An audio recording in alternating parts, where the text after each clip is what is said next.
This is When the Fuck Did I Become Old, the fun, edgy and unapologetically honest podcast about the experiences of ageing, where, as the name suggests, nothing is off the table.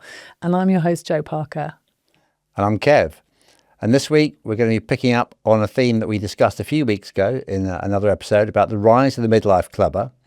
And we're going to take a look at a very real midlife reinvention with our special guest, Rosie Freshwater.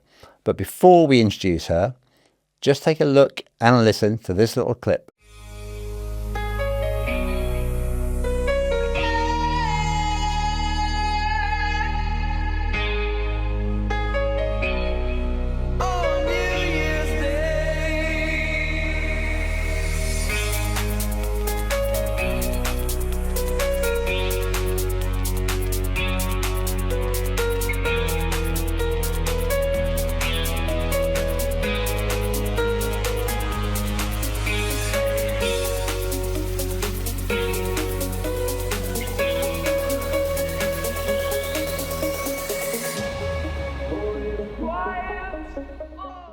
Rosie, welcome and thank you so much for joining us today. I want to hear all about your journey from X to Y. And Kev's got some questions for you. Well, so the reason we're interested is because we happened to meet Rosie on TikTok. But when we found out about her, there were so many things that we thought were resonant of topics we've discussed before. Definitely. And I know you haven't been a lifelong fan of the podcast before, and this is kind of new to you. But in a previous episode, let me just tell you some of the things we've talked about. So we've talked quite a bit about the challenges of midlife. We have. And 40s, 50s in particular being a period of personal transition for a lot of people. We know empirically that mid-40s happens to be the peak divorce bracket. Both experienced by us, yeah. Both experienced, yeah. Funnily enough, 70% initiated by women, actually. Really? That's another subject. And also professionally, in the 40s to 50s zone, often people hit a glass ceiling, right, in terms of their they reach their level of competence, and can they get to the next level? Or is that where you reach your own personal ceiling? That certainly happened to me professionally in that sort of zone. And if you're female, obviously there's the whole perimenopause and menopause challenge as well, which comes along with a midlife. And the whole identity crisis that goes with that. Yeah. And if you're, depending on how early you started family, it's empty nest too, right? By the time you're in your 50s. Yeah. So there is sort of a tendency for all of those things to kind of like hit you, and then you kind of go, is that it? Is that it? Like, is that as good as it gets? Yeah. So some of those were very real for me. So I could like totally relate to some of them, and I had to, in my own case, had to navigate a divorce, and also then the dating sort of scene, which of course had changed. I hadn't dated for like 20, 30 years, so that was a bit scary. Yeah, it wasn't there. So there was one or two that were scary. Actually. Now you mention it. And consequently, I had to sort of go about establishing a whole new identity for myself in that sort of. So you understand space. the Absolutely. whole So I new totally identity. get all of that. Yeah. So when I came across your transition, which you were kind of putting out there that there was going to be a transition on social media, I was like, wow, this is really like just touches a whole sort of heap of stuff there. But it also touched you because you are really, music is your thing. I did. And I'm not a proper DJ, but at university I did have a radio show. So I was DJ at uni for 4 years and had a radio show there. But so all of that kind of mix, tell me a bit about how does any of that resonate with you, Rosie? Well, most of it. I'll be honest. Well, you talk about, I think, Jo, you mentioned this whole, you get to a point where you question, is this it? Yeah. So I did a couple of years ago, really, having been a bit of a, I hate the word, serial entrepreneur. That's horrible. But all I've done since my 20s is start, grow, sell businesses. I still run multiple businesses. It's been business. I had children, been married with my husband for 30 years. And a couple of years ago, I think at the time that I hit perimenopause, empty nested, all at the same time. And I just suddenly started waking up in the morning and not really wanting to go and do the business thing anymore. Just dissatisfied with your life? Yeah, almost like starting to disconnect with a lot of the things that I used to really love. Like I'd sit in my house that I'd worked my ass off for years to have this lovely house in the country full of lovely furniture. And I'd be like, don't care about this. Don't want to sit in this house anymore. So cut long story short, I was like, what shall I do next? I've always been massively into music and performing. A trained actress in my youth. I did a drama degree. Did you? And like, how the hell I ended up in business, I don't know. And so I was a big raver in the 90s, and I didn't actually really stop. So I've been going out regularly on the dance scene my entire life. Obviously slowed a bit when you have the children. But I started, this definitely picked up again now. And I had a lot of friends who were DJs, and I just thought, me being me, I'm going to give that DJ thing a go. So did you do a course? I didn't. I literally borrowed my brother-in-law's decks, got him to come round, show me what the buttons did, watch some YouTube videos, and wow. away I went. Brilliant. And I just loved it. I just absolutely loved it. And with going out more and more, I just kind of got lost in the music, really, and decided to go on TikTok to try and get more gigs. So I've managed to get some gigs. I've got a couple of radio shows. Oh, well, where? Online ones, on one in Brighton and one in London. And the more I kind of put my content out there, as I started to get better and better, I started to pick up gigs. I now play regularly all over the country. But the latest kind of real reinvention that I'm going through is I went on TikTok middle of last year, and first of all, just putting out silly lifestyle, still go clubbing. Here's me prancing about, doing a bit of dancing. Put some of my DJ stuff out. And then I noticed that a lot of 80s music was being played by the younger kids on TikTok. It's loads of videos of like younger women in particular dancing to Depeche Mode, etc. And I was like, I bloody love Depeche Mode. I've forgotten about all those great 80s songs. So I thought, I wonder what would happen if I started DJing a bit more 80s music, and it just took off. So I realized really quickly I was growing a massive base on TikTok of people our age who were just really connecting with the 80s music, were bored of just listening to the same old 80s stuff over and over again, and I'm bringing a fresh take to it. So what are you doing to the 80s music? You're bringing a fresh look to it? So I only play modern dance remixes of 80s tracks. So I go out a lot now. I go to melodic and progressive house nights, techno. I love techno. And I've started digging around on these because I don't produce music yet. Oh, that's coming, is it? I'd love to. I need a bit more time to do that. So I dig around and find amazing modern remixes. In fact, there's a lot of big DJs out there who are playing on the modern scene who are bringing 80s music back. And I've started building more of those into my sets, and it's grown so much. People kept saying, I need to come and see you play. And so I'm putting on my own event for the first time. It's the UK's first ever, I think, 80s dance party where you won't hear a single original track from the 80s. It'll all be modern. Oh, wow. dance So versions. you get, let's give it a bit of a plug. When is it? Where is it? How do we get tickets? So it's on April the 18th at Bermondsey Social Club in London. It's from 2 p.m. till 9 p.m. Oh, it's a daytime. Yeah, we're looking at daytime, aren't we? We've got one daytime clubbing thing booked in King's Cross, haven't we? So yeah, in May. Is it May? Because that's a whole nother thing, isn't it?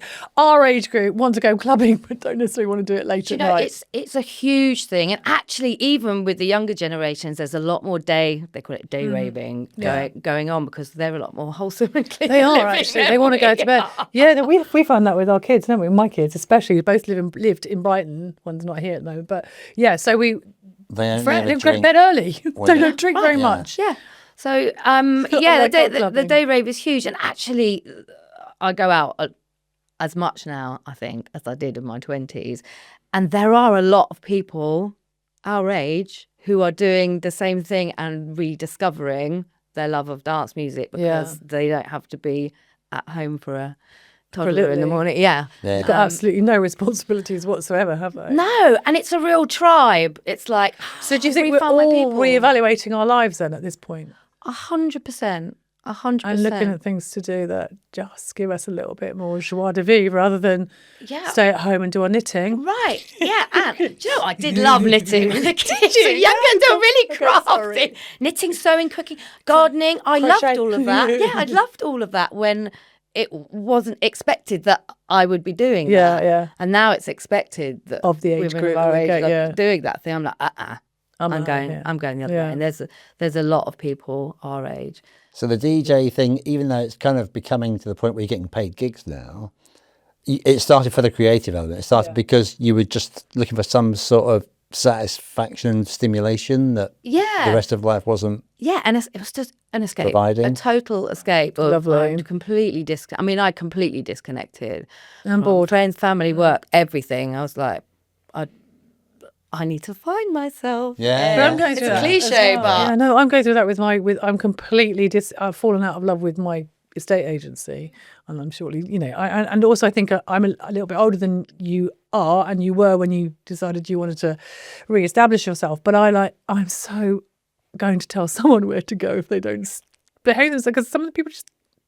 I know, right? And you just think, I'm too old for this, and I don't like it. I don't love it anymore, and I don't like it enough to actually put up with the shit that is coming my way. Exactly. So did you have any issues or challenges when you were remodeling yourself, so to speak? Yeah, loads. Go on. Yeah, loads. A lot of my friendship group, it was almost like roll eyes. Oh, what are you doing with your little hobby? Like, a lot of bit old to do that, aren't you? Which is really? a shame from Yeah, my own yeah. age group. But I went and I found other people who are, oh my Bit more God, vibrant. this Yeah, is this is brilliant. amazing. Yeah. So that was definitely. Is that quite isolating though initially? Because you think, Yeah, really isolating. Because if people just don't get what you're doing, they want to be nice and support you, but they're like, oh, condescending. yeah, I really felt like that. Yeah. And then no one would want to come and see me play because they just weren't.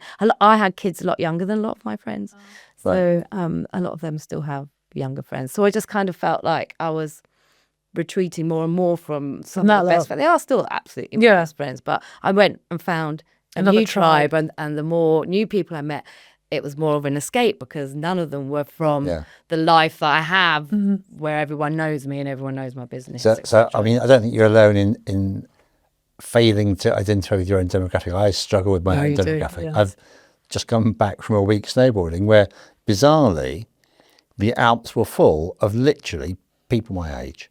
Because it was term time, Right, yeah. it's people who've empty nested, right? And it was full of people, 50s and 60s even. In fact, I was in a gondola only last week with 6 Belgians, right? And I could tell that they were retired. And I thought, well, I'll be polite. I won't make an assumption about their exact age. But I just jokingly said in French, I think I'm the youngest here, aren't I? Because I'm only 62, he says, like a young pup. I'm only 62. And in France, if you're over 75, you get a free ski pass. The guy sitting next to me said, none of us have had to pay for our ski pass. And I was like, what, you're 75? plus? He said, we're more than 75. I was like, you're fucking kidding me. Bloody So, brilliant. so Isn't it? It's brilliant. I really struggle to identify my demographic, and occasionally you kind of break out and do something, and you go, "Whoa, shit! There's people here who are really loving the thing that they're doing." And last week for me, it was snowboarding. But I think when you do something different, like you are doing different, it throws into light. You show up a mirror for everybody else who wants to sit home and do their knitting. And I use knitting as a metaphor, but all of those people that actually are quite happy to just relax into older age and not do anything and just live with a kind of level of dissatisfaction, I think.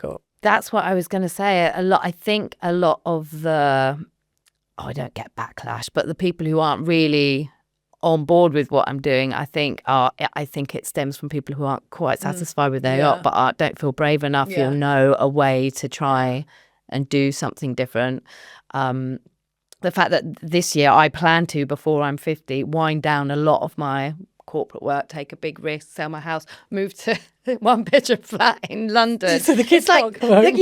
it's like the complete opposite of to what you most should- what you of should what be you doing. should do. And actually, most people my age, apart from this kind of tribe of older ravers that I've found, and actually, do you know what, the tribe that I found, that it's actually multi-generational, because it's a love of music. Right. So a lot of the nights that I go to, there will be people from their mid-20s up to their 60s, and it's all, everyone's just having a happy family vibe, like it felt in the 90s. Only in the 90s we were kind of all the same age, but now It's weird, isn't it? Because in the 90s, we never saw anybody of our age group, your age group, our age group, go clubbing.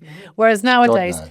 we do. And they kind of they mix. Yeah. So we went to Age Against the Machine. yeah. And that one was nobody under 30. So it's great New because Year's Eve, that was, we weren't the oldest. We have been at places where they possibly are bringing up the demographic in the average age, but nevertheless, you know, when we were young, it was just the youngsters. Now it's completely different, isn't it? Yeah, it's totally different. So are there any other challenges that you faced when you started DJing, apart from sort of your friends trying not to be too condescending? Yeah, I think so.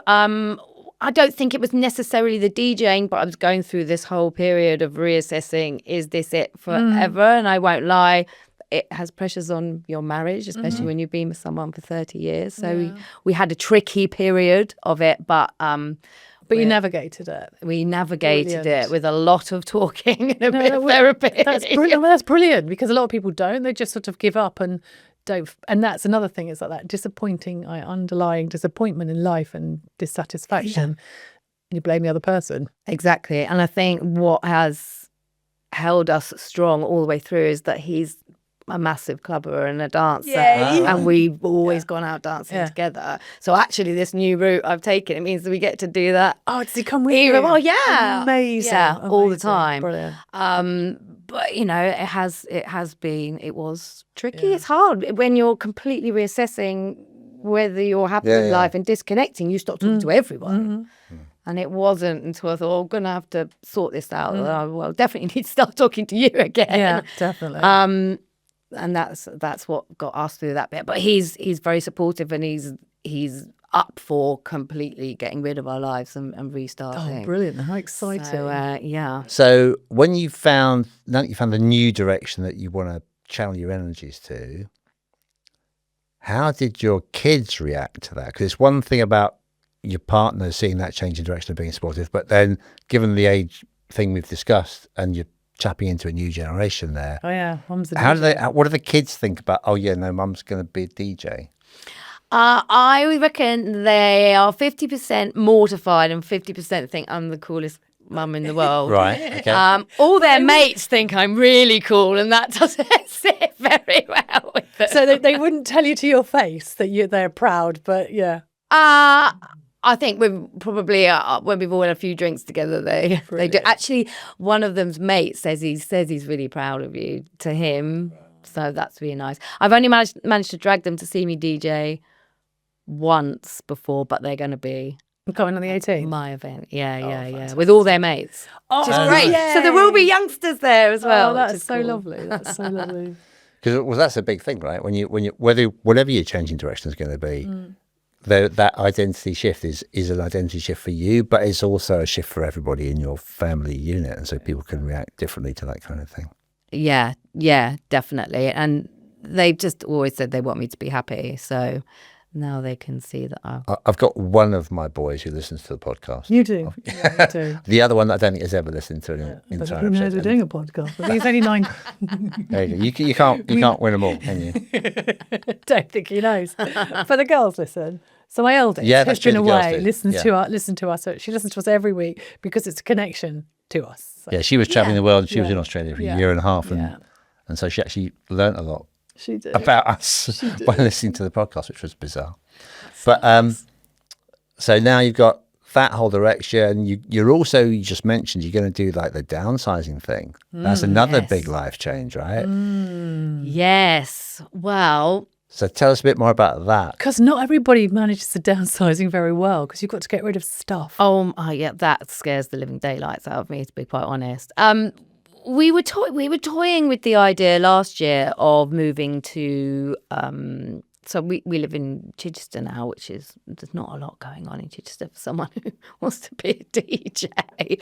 So we were toying with the idea of moving to Brighton, because we were from Brighton originally, but we are spending a fortune on hotels in London every weekend, because we're going out dancing or I'm DJing in London. So we thought, Why not? Let's just do it.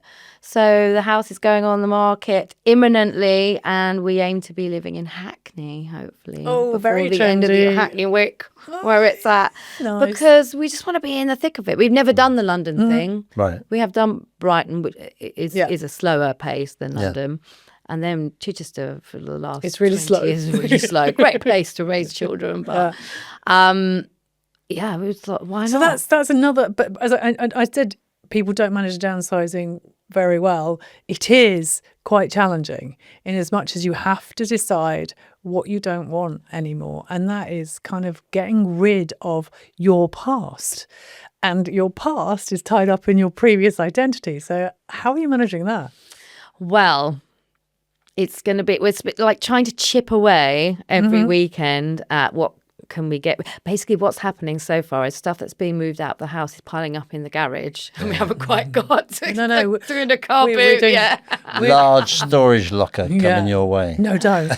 Well, that's what I'm worrying about. I mean, I'm almost at the point, because I disassociated with a lot of that kind of stuff. I don't feel so personally attached to it. So I could almost say, apart from the photos and someone come in and clear the lot for me, because I want all new furniture. I want to leave everything behind. Why? Just a matter of interest. Why? I think because I've been through such a period of it not being so great for a while, I associate that house And everything in it. with feeling really rotten and not knowing what I wanted to do. And the boys won't be in it anymore, so I don't have to get rid of them. And how have the boys reacted to the empty nesting thing? Are they the got no downsizing nest. kind of, it's a one-way ticket type story? Well, the oldest is just finishing his degree in Bristol, and he's decided, with lots of encouragement from us, to not come home. He's got a house with his mates and he's going to stay. I'm like, brilliant, you stay there. And the youngest, who I think probably would stay at home forever if we let him, we are using some of the money from our downsize to get a flat. Oh, brilliant. So that Kicking someone out at 90 is Yeah. a bit Yeah, it's rough, tough, isn't isn't it? it? Yeah. So he's really excited about. So where's he going to choose his flat? independence. Brighton? No, he's a bit of a homeboy at the Chichester, moment. All his mates are still around. They've not gone off to uni or anything, so he wants to stay put. So we will be living a fair amount of distance from both of them. I said to the youngest one the other day, "You're going to come and visit us in London?" No. He was like, "Nah." 'Cause Okay. both Joe's girls went to uni in Brighton. Oh, yeah, they did. And when Jo sold her family home, there was this whole thing about, where am I going to come home to? In my bedroom's there, you can't get rid of that, you can't get rid of this. And there was a whole bunch of conversation about, well, are you ever going to come and live back home? And the short answer was no, but it took months to get to that, right? Yeah. And so there was lots of opposition about, oh, no, but that's my bedroom. But you go, are you going to come live home? No, it's too boring at home. No, I want to live in Brighton. And well, okay, so what's the problem? But eventually, and you even had them come and like clear out the bedrooms and stuff. Well, what do you want to take? And the answer wasn't actually that much. They didn't. Do you put it in storage, Mum? Okay, thanks. I'll pay for the storage. Yeah, we do still have some of that crap in storage, actually. We do still. We do. And that's the whole thing, because we've just been, we have my stuff, my parents' stuff, his parents' stuff, his stuff in a storage locker, and we've started to cull it. We've got a smaller storage locker, but part of me is going, I disappear if everything of me goes. There's nothing of me left, because I've moved into Kev's house. We haven't moved into a house together, so I have stuff. But actually, you're right. It's my past. It's not me now, and it's also my previous identity. It's not who I identify with. I'm not quite ready to let all of it go yet. Yeah, there'll definitely be some things that I think I'm probably ready to let go of the stash I've still got of my bus tickets and letters from being a teenager. I mean, I let that go? I let that go. But things like scrapbooks of I've still things got I that was teenage doing and diaries. stuff. I've got those. Yeah. I've seriously got those. I've got that whole kind of like when you were 17 and you had a complete angst, trauma, and you had to write it in your journal. You do realise someone's going to find that one day when you're not here. When I'm dead, yeah. I know, I've still got all of that. And I've got love letters from girlfriends when I was 17, 18, Oh 19. my God, you too. I've got my parents' love letters to each other. Oh, that's nice. So, That is nice. But it is lovely. So we digress. We go on what we're storing and what we're going to look after. But so the challenges have been the whole thing about moving, changing career, have been a shift in identity. So what does the next chapter look like for you? Well, I've got it in my head. Go on. That I want to really grow Rouge Renaissance into a brand, into a music brand that does its own events, but also plays festivals, could take over stages at festivals. Oh, wow. That kind of thing. Nice. I'd also like to think, because a lot of the people that I connect with on TikTok talk to me, oh, you're inspiring, can you talk to me about your journey, that kind of thing. So I'm wondering if there is something in there that I could possibly do in the future to help other people reinvent themselves. Of course, my business brain is always going, how am I going to make money out of this? Yeah. So there's definitely, So yeah, I mean, maybe I'll launch something alongside the brand. There could be merchandise, there could be a community, Rouge Renaissance community, where like-minded souls could get together. Brilliant. So that's the plan now, but I'm in that balance of time where I've still got to earn the money. I'm still in corporate world, and I need to work out a way to wind that down as I bring the other one up. So it's how much time you spend on something now, which isn't going to generate you money immediately. But it's the thing you really love. That's the balance I'm playing at the moment. But another big thing in this whole reckoning I've had, I don't care about money like I used to. That's amazing. Everything I've done for 30 years is grow a company, sell a company, make money, be successful that way. And success to me now is just being happy and doing something that I love and living life for now. And not worrying about this. Yeah. So the whole work-life balance dimension has changed too. Completely. Right? I would like to say that calling myself semi-retired from this point, I'm not earning as much now as I was a couple of years ago, but I don't care because I've got more time. What I did say to you when I started doing the podcast, it's like, I'd rather do something I love and not earn money than do something I fucking hate and not earn money. Because the estate agency last year was a shit show. It was terrible because of what happened. So I was like, I don't care. I don't need as much now. I just need a cat suit and a tech. And have to buy tickets to a club and some tech. That's all I need. That's it. Yeah, perfect. But you feel lighter in yourself now as a person. I feel with me your again. new direction. Oh, that's great. I feel me again. I think I lost a lot.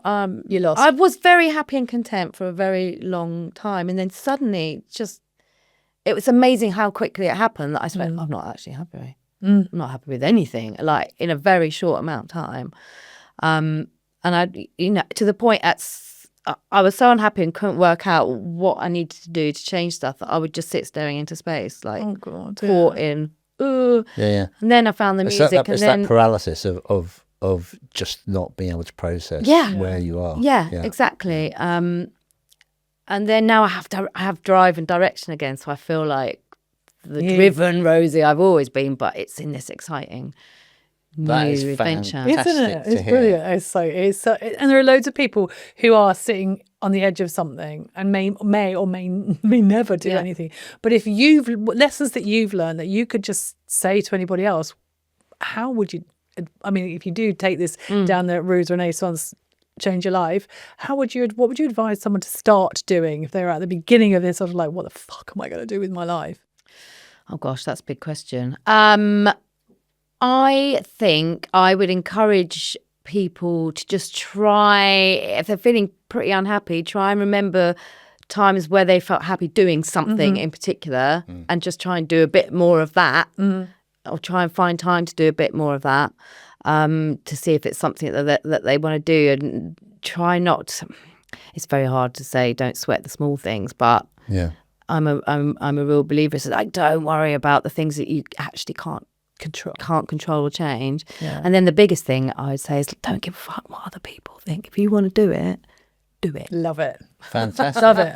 Yeah, love it. So on that note, can we thank you Yeah, for joining us brilliant. this Oh, week? thank you. Brilliant. It's It's been been great great. to hear about it. Before you go, though, we need to know where we can find you. Yeah, So we're put going it. to cover that. So 18th of April, Yeah. Bermondsey. What's the name of the club? Bermondsey Social Club. Bermondsey Social Club. And we can put in bio, we can put the link to where you get the tickets. Yeah. And to Rouge Renaissance on TikTok. Yeah. Fabulous. And all the best for the 18th. Yeah. Thank you And so much. Thank you so much. Really enjoyed it. It's lovely. Cheers. We'll see you again next week.